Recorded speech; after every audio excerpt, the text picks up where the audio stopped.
रामचरितमानस के इस भाग में राम जी कितने आज्ञाकारी थे, कैसी कैसी लीलाएं करते थे, उसका थोड़ा सा बखान किया है। और इसमें कहा है कि अनुज सखा संग भोजन करहीं, मातु पिता आज्ञा अनुसरहीं। इससे हम सबको सीखना चाहिए कि हम कैसे अपने भाइयों के साथ मिलजुल कर रहें, उनके साथ भोजन करें और अपने बड़ों का अर्थात माता पिता का आज्ञा मानें। आगे इसमें यह भी वर्णन किया है कि विश्वामित्र ऋषि राक्षसों से त्रस्त होकर कैसे राजा दशरथ के पास आते हैं और राम और लक्ष्मण को मांग करके राक्षसों का नाश करने के लिए ले जाने के लिए प्रार्थना करते हैं। तो आइए इसको रामचरितमानस में पढ़ते हैं। बाल चरित अति सरल सुहाए, सारद शेष शंभु श्रुति गाए। जिन कर मन इन्ह सन नहीं राता, ते जन वंचित किए विधाता। श्री रामचंद्र जी की बहुत ही सरल, भोली और सुंदर मनभावनी बाल लीलाओं का सरस्वती, शेष जी, शिव जी और वेदों ने गान किया है।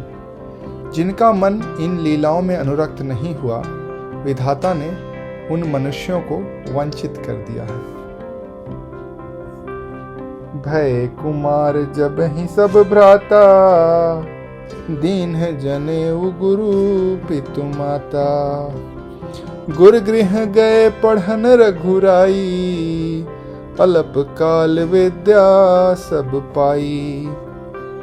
ज्यों ही सब भाई कुमारावस्था के हुए, त्यों ही गुरु पिता और माता ने उनका यज्ञोपवीत संस्कार कर दिया।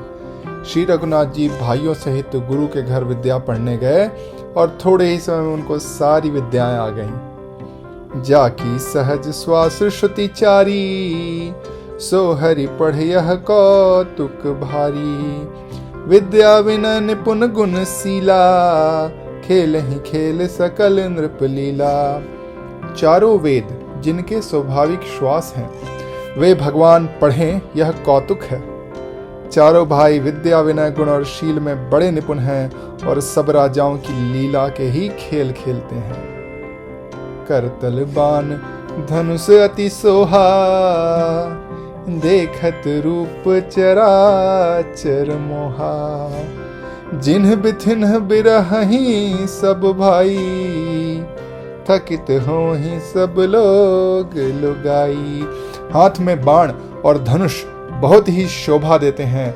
रूप देखते ही जड़ चेतन मोहित हो जाते हैं। वे सब भाई जिन गलियों में खेलते हुए निकलते हैं, उन गलियों के सभी स्त्री पुरुष उनको देखते ही स्नेह से शिथिल हो जाते हैं अथवा ठिठक कर रह जाते हैं। कौशलपुर बासी नर, नारी वृद्ध अरुबाल।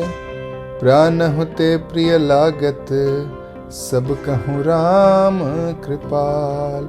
कौशलपुर के रहने वाले स्त्री पुरुष बूढ़े और बालक सभी को कृपालु श्री राम जी प्राणों से भी बढ़कर प्रिय लगते हैं। बंधु सका संग ले ही बुलाई, वन मृग नित खेल ही जाई।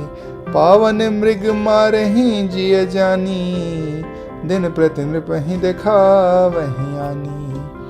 श्री रामचंद्र जी भाइयों और इष्ट मित्रों को बुलाकर साथ ले लेते हैं और नित्य वन में जाकर शिकार खेलते हैं। मन में पवित्र समझकर मृगों को मारते हैं और प्रतिदिन लाकर राजा दशरथ जी को दिखलाते हैं। जय मृग राम बाण के मारे, ते तनु तज सुरलोक सिधारे। अनुज सखा संग भोजन करहीं, मातु पिता आज्ञा अनुसरहीं। जो मृग श्री राम जी के बाण से मारे जाते थे, वे शरीर छोड़कर सीधा देवलोक को चले जाते थे। श्री रामचंद्र जी अपने छोटे भाइयों और सखाओं के साथ भोजन करते हैं और माता पिता की आज्ञा का पालन करते हैं।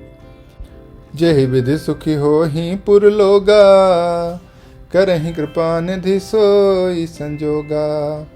वेद पुराण सुनहि मन लाई, आपु कहहि अनुजन समझाई।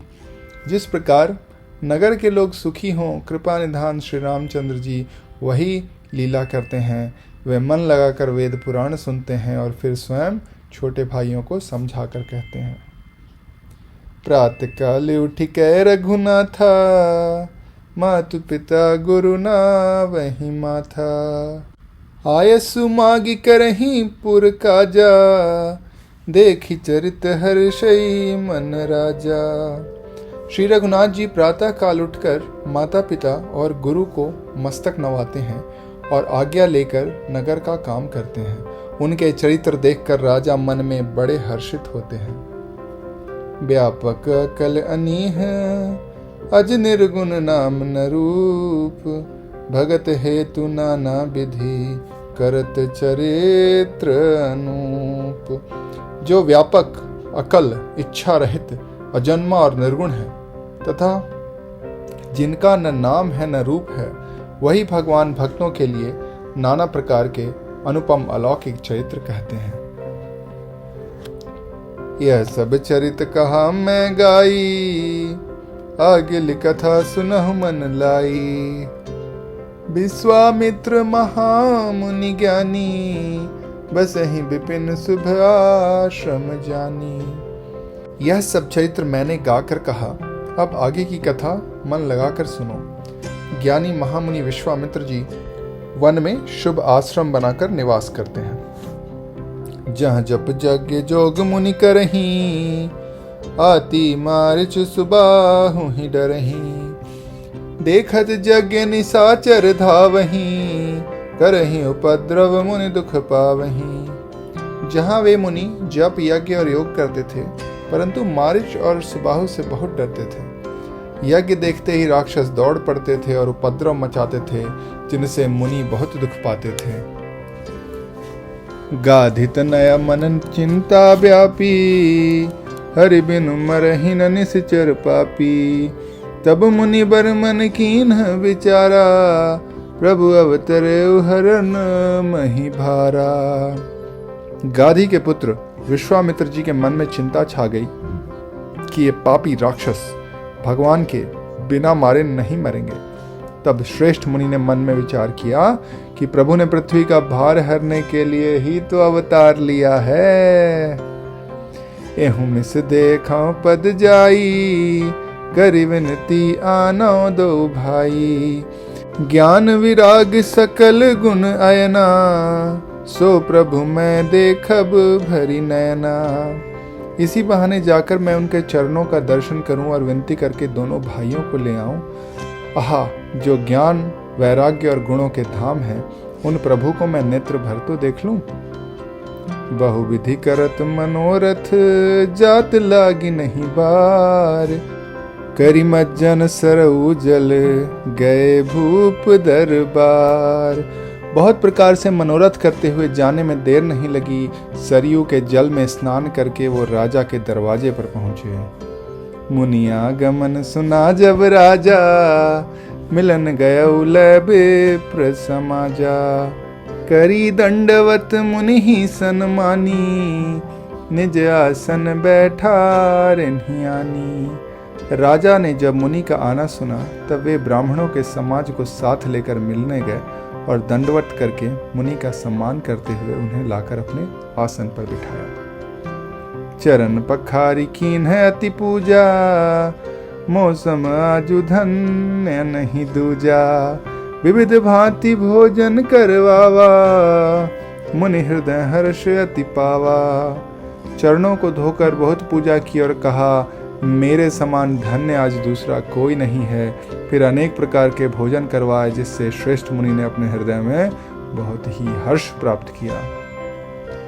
पुनि चरणनि मेले सुत चारी, राम देखि मुनि देह बिसारी। भय मगन देखत मुख शोभा, जन चकोर पूरन शशि लोभा। फिर राजा ने चारों पुत्रों के मुनि के चरणों पर डाल दिया, उन्हें प्रणाम कराया। श्री रामचंद्र को देखकर मुनि अपनी देह की सुधि भूल गए। वे रामचंद्र जी के मुख की शोभा देखते ही ऐसे मगन हो गए मानो चकोर पूर्ण चंद्रमा को देखकर लुभा गया हो। तब मन हर्ष बचन कहराऊ, मुनि अस कृपा न कीन्हु काऊ। केहि कारण आगमन तुम्हारा, कहु सो करत न लावऊं बारा।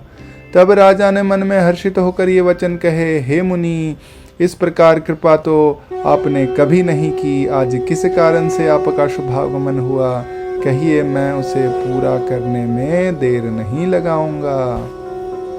असुर समूह सतावहि मोही, मैं जाचन आयहु नृप तोही। अनुज समेत देहु रघुनाथा, निश्चर वध में होब सना था। मुनि ने कहा, हे राजन, राक्षसों के समूह मुझे बहुत सताते हैं, इसलिए मैं तुमसे कुछ मांगने आया हूँ। छोटे भाई सहित श्री रघुनाथ मुझे दे दो, जिससे राक्षसों के मारे जाने पर मैं सुरक्षित हो जाऊं। देहु भूप मन हर्षित, तजहु मोह अज्ञान। धर्म सुजस प्रभु तुमको, इन कहती कल्याण।